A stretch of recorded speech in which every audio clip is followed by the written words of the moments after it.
Welcome to Leaping Larry's Revolutionary Reading Theatre.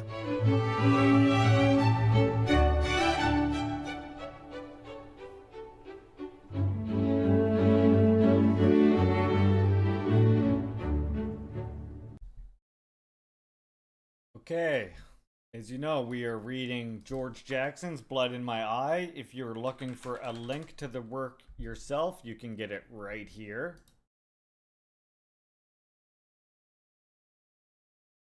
Fuck the demagogues! Fuck those demagogues. Let me just put this here so that when I'm looking later, I know where to cut this part of the video out. Okay, so we are on, I'm not sure what the chapter number is, 3 or 4 maybe, but we're on the chapter titled After the Revolution Has Failed. After the killing is done, the ruling class goes on about the business of making profits as usual. On withdrawal. Syllogism, an argument, with two premises and a conclusion, a logical scheme of a formal argument consisting of a major and minor premise, and a conclusion which must logically be true if the premises are true. Merriam-Webster. After revolution has failed, all questions must center on how a new revolutionary consciousness can be mobilized around the new set of class antagonisms that have been created by the authoritarian reign of terror. Remember the difference between, for example, the capitalist revolution and the proletarian revolution is that the capitalists have put an end to the revolution. And if the proletarians were able to stop them from putting an end to that revolution, even though it started as a bourgeois revolution, it would go on to be a proletarian revolution, as we talked about. Which is further proof, by the way, that all revolutions are the people themselves doing it. While the bourgeoisie, they played a role in it, to say they were a leading force is even somewhat of a misnomer. The masses were the leading force. It's just that the capitalists ended up in a position where they could essentially take hold of state power and keep it for themselves, which they did. At which level of social, political, and economic life should we begin our new attack?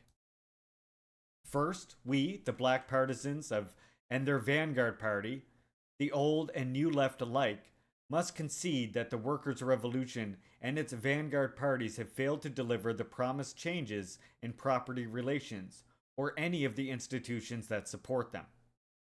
This must be conceded without bitterness, name-calling, or the intense rancor that is presently building.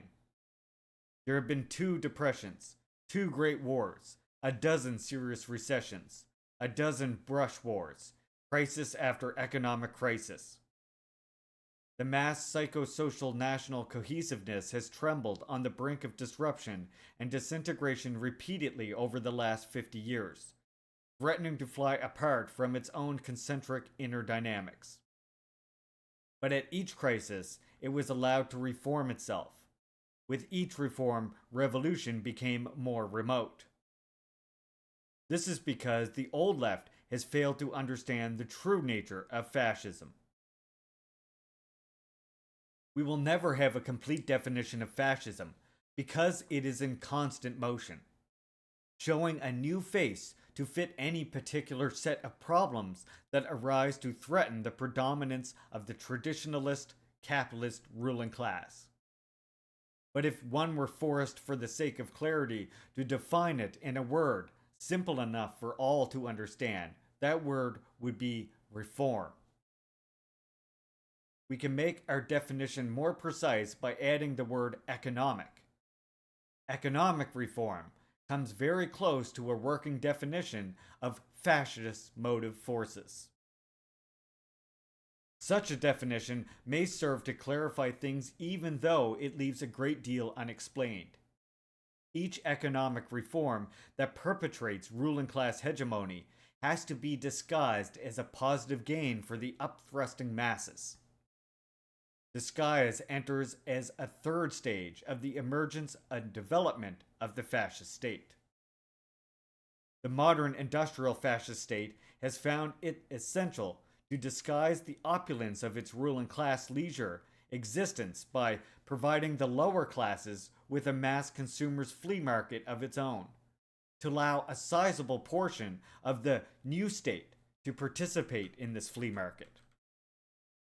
The ruling class has established currency controls and minimum wage laws that mask the true nature of modern fascism. Reform, the closed economy, is only a new way for capitalism to protect and develop fascism. After the German SS agents or Italian black shirts kicked in the doors and herd the Jews and communist partisans to death camps, after Pegleg White's Black Legion terror and the Guardians of the Republic and their offspring legitimized the FBI, in other words, after the fascists have succeeded in crushing the vanguard elements and the threat they pose is removed, the ruling class goes on about the business of making profits as usual. The significance of the new fascist arrangement lies in the fact that this business as usual is accompanied by concessions to the degenerate segment of the working class, with the aim of creating a buffer zone between the ruling class and the still potentially revolutionary segments of the lower classes.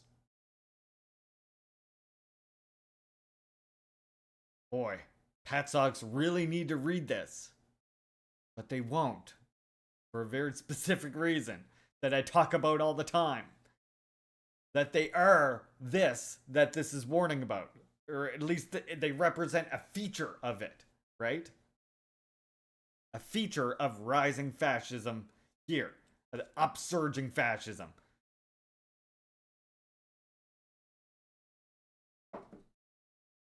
Not even upsurge, I shouldn't say upsurge, of a dynamically shifting fascism, I should say.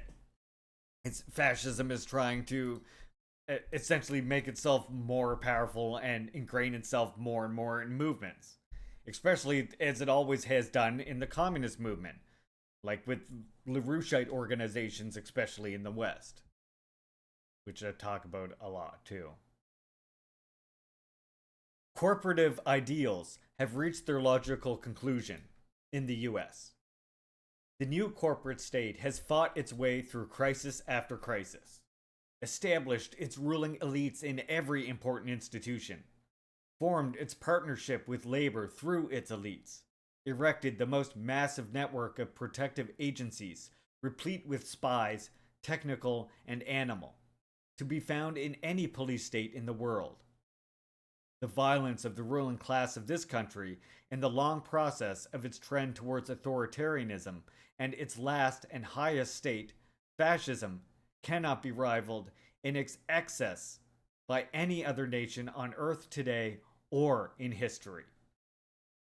Hear that? Anytime today or in history. With each advancement in the authoritarian process and strengthening of the ruling class's control over the system, there was a corresponding weakening of the people's and workers' movement. And intellectuals still argue whether America is a fascist country. This concern is typical of the American left. Flight from reality, from any truly extreme position. March, yeah. But I thought we had 3 revolutions, Noah. Noah ought to read some George Jackson, maybe. Maybe put down that same Lenin book you've read fucking 6 times and pick up a George Jackson. Pick up a Frantz Fanon, maybe. And this is... Oh, I should also say, probably the author is referring to the Guardians of Liberty above there. Anti-Catholic, anti-immigrant group which formed by ex-military officers and civil servants in New York in 1991. Again, some of those that work forces. Among its founders was Nelson A. Miles, former Chief of Staff of the United States Army. This is actually a manifestation of the authoritarian process sweeping into its own psyche. At this stage, how can anyone question the existence of a fascist arrangement? Just consider the awesome centralization of power and the proven fact that the largest part of the gross national product is in the hands of a minute portion of the population. Of course, the revolution has failed. Fascism has temporarily succeeded under the guise of reform. The only way we can destroy it or refuse to compromise with the enemy state or its ruling class. Compromises were made in the 30s, the 40s, the 50s. The old vanguard parties made gross strategic and tactical errors. At the existential moment, the last revelation about oneself, not many members of the old vanguard chose to risk their whole futures, their lives, in order to alter the conditions that Huey P. Newton describes as destructive of life. Reformism was allowed. The more degenerate elements of the working class were the first to succumb, as they always are. And who are these degenerate elements that he's referring to here? Do we know? Are you following that part? So if you're not, the degenerate elements he's referring to are exactly the labor aristocracy, the proletarians who have been fooled into abandoning their actual proletarian interests, right? For the sake of becoming a reserve army of the bourgeoisie. And as I mention all the time, it's not the same as in Lenin's time when they mention labor aristocracy and they list specifically union leaders and Labor Party politicians. In the West, that's not the case. The degenerate elements of the working class, the labor aristocracy, is a huge bloated portion of the white working class in general. And they have been fooled and bribed into basically becoming a reserve army of the bourgeoisie. Even if they have been bribed with the most measly crumbs, even if they have been bribed with the simple prospect of crumbs, they are still bribed into serving in that thing. And that's why we have to identify them not purely on their class origin alone, but what ideology they have. And what ideology they have is expressed in their practice. So, like baristas. Yeah. And that, Sam, and that, I mean, that's a funny joke, but it perfectly demonstrates what using class origin analysis that Marx developed to explain subclasses in his time in 1800s, how you can't just simply cookie cutter use that shit for 2024 North America, right? You actually have to understand that dynamics change. Fascism is always in motion, right? So you can't just simply take the cookie cutter things that have already been done and copy them for here, or think that even that analysis is going to work on its own. You have to use the essence of their analysis to create a scientific analysis that responds and recognizes your own material and social conditions, both the objective and the subjective conditions. The vanguard parties supported the capitalistic war adventure in World War II. They they helped to promote the mass consumers market that followed the close of the war, the flea market that muted the workers' more genuine demands.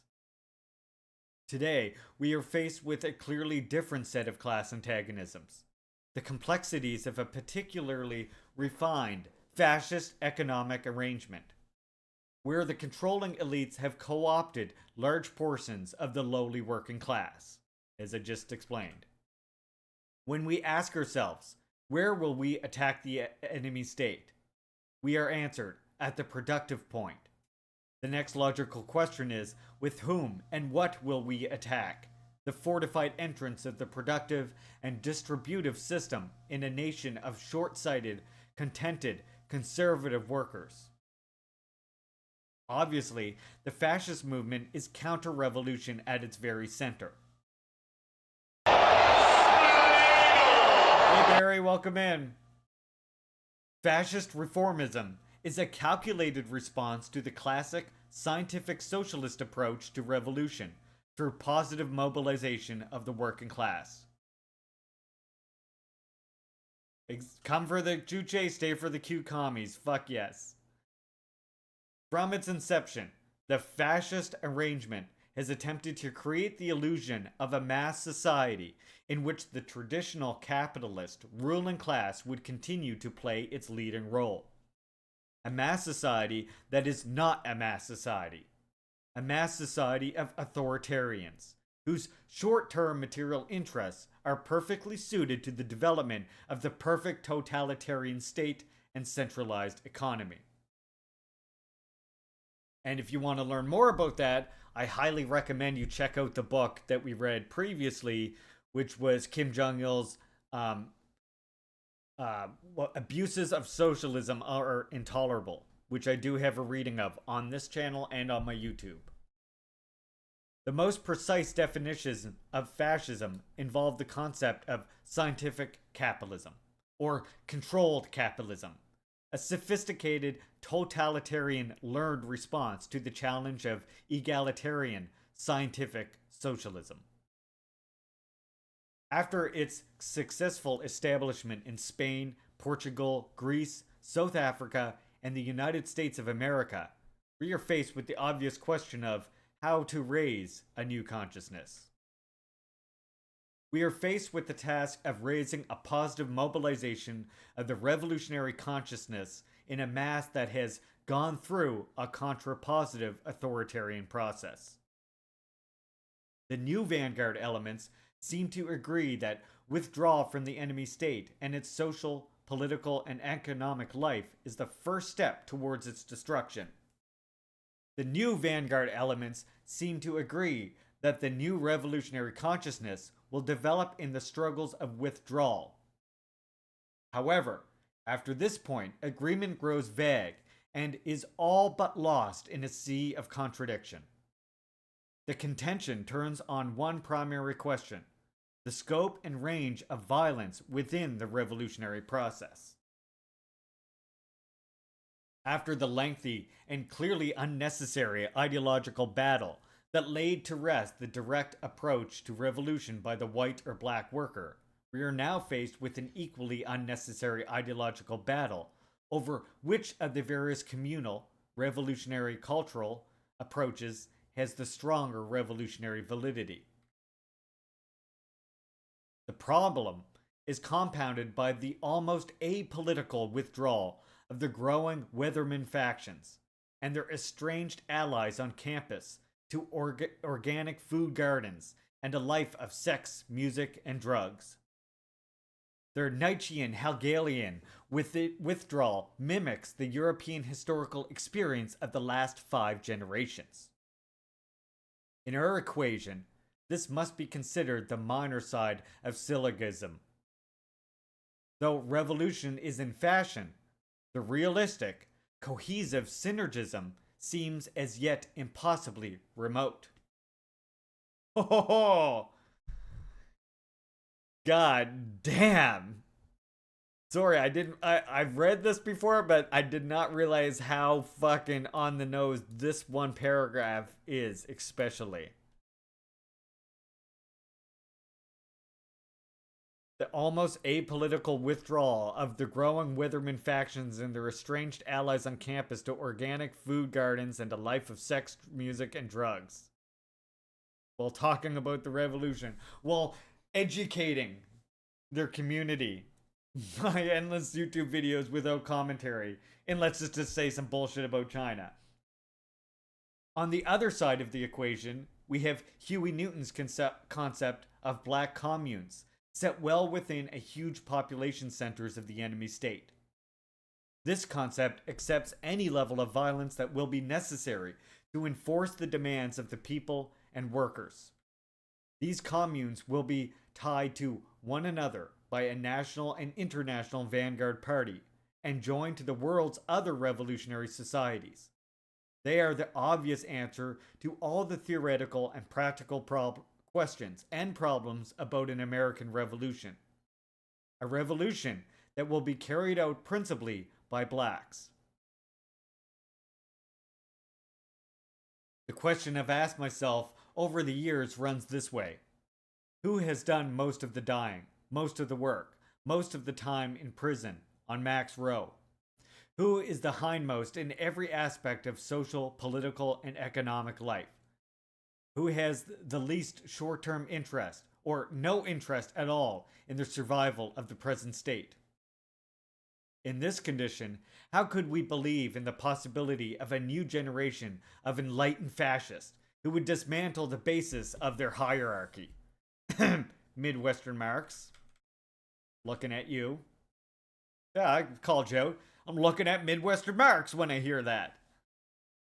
Anyway, just how many Americans are willing to accept the Jackson Hinkle and has too, but since they now all associate in the same boat as one another, we can just simply describe them as the fascists in the Midwestern Marx camp. Seems fitting enough to me. Just how many Americans are willing to accept the physical destruction of some parts of their fatherland so that the rest of the land and the world might survive in good health? How can the black industrial worker be induced to carry out a valid workers' revolutionary policy? And what and who will guide them? The commune, the central citywide revolutionary culture.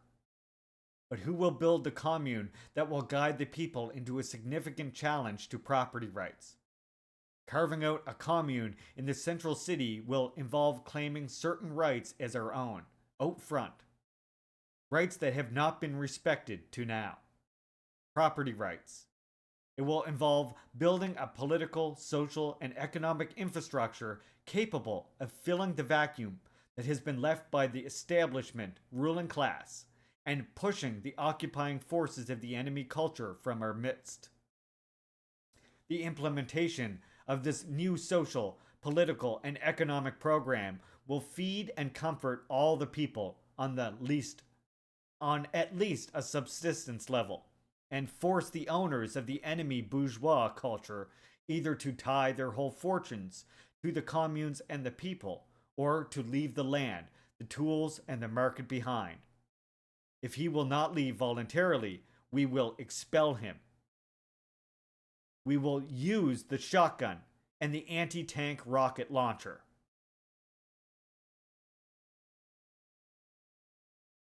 Who will build on an ideal that begins with force? The Vanguard Party is now nationwide, but Vanguard parties cannot build revolutions alone, nor can a Vanguard Party expect full party line agreement before it moves in the direction of the people. Revolution is illegal. It's against the law. It's prohibited. It will not be allowed. It is clear that the revolutionary is a lawless man. The outlaw and the lumpen will make the revolution. The people, the workers, will adopt it. Should I say that again? It is clear that the revolutionary is a lawless man. The outlaw and the lumpen will make the revolution. The people, the workers, will adopt it. This must be the new order of things, after the fact of the modern industrial fascist state. For blacks, the authoritarian traits are mainly the effects of terrorism and lack of intellectual stimulation. The communal experience will redeem them. At present, the black worker is simply choosing the less dangerous and complicated strategy of survival. All classes and all people are subject to the authoritarian syndrome.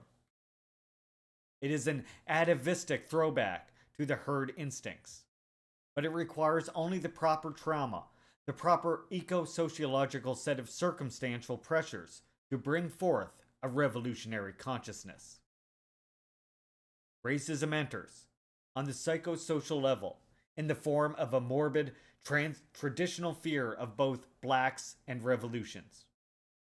The resentment of blacks and the conscious or unconscious tendencies to mete out pain to blacks throughout the history of America's slave system all came into focus when blacks began to move from south to north and from countryside to city, to compete with whites in industrial sectors and, in general, engage in status competition.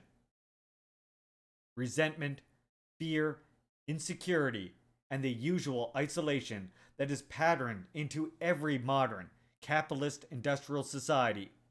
The more complex the products, the greater the division of labor, the higher the pyramid, the broader its base, and the smaller the individual brick tends to feel, are multiplied by 10 when racism, race antagonism, is also a factor.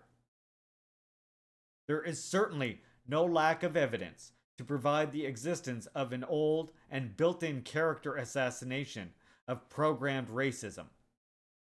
What class controls the nation's educational facilities, prints the newspapers and magazines that carry the little cartoons, and omits or misrepresents us to death, has always served to distract and diffuse feelings of status deprivation, suffered by the huge sectors just above the black one.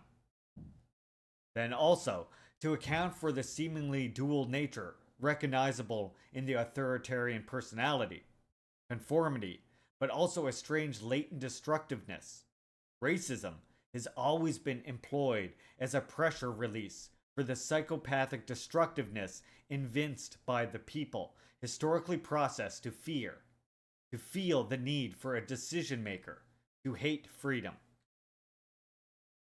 The revolutionary is outlawed. The black revolutionary is a doomed man. All of the forces of counter-revolution stack up over his head.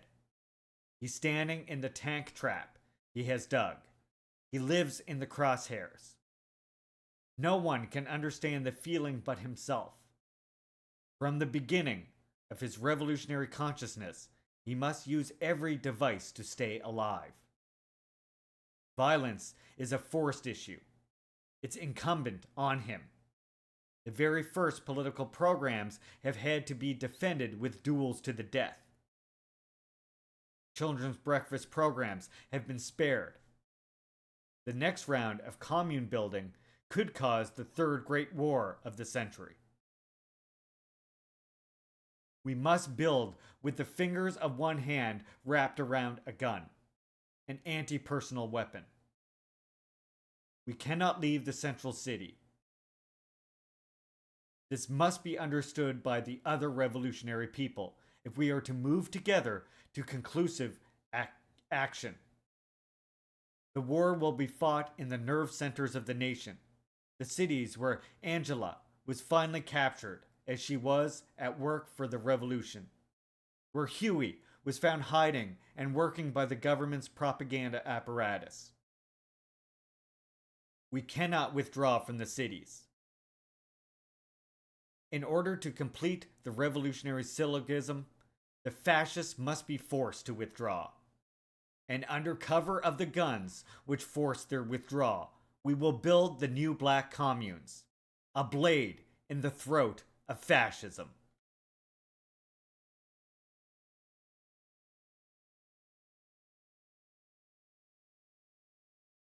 There you go.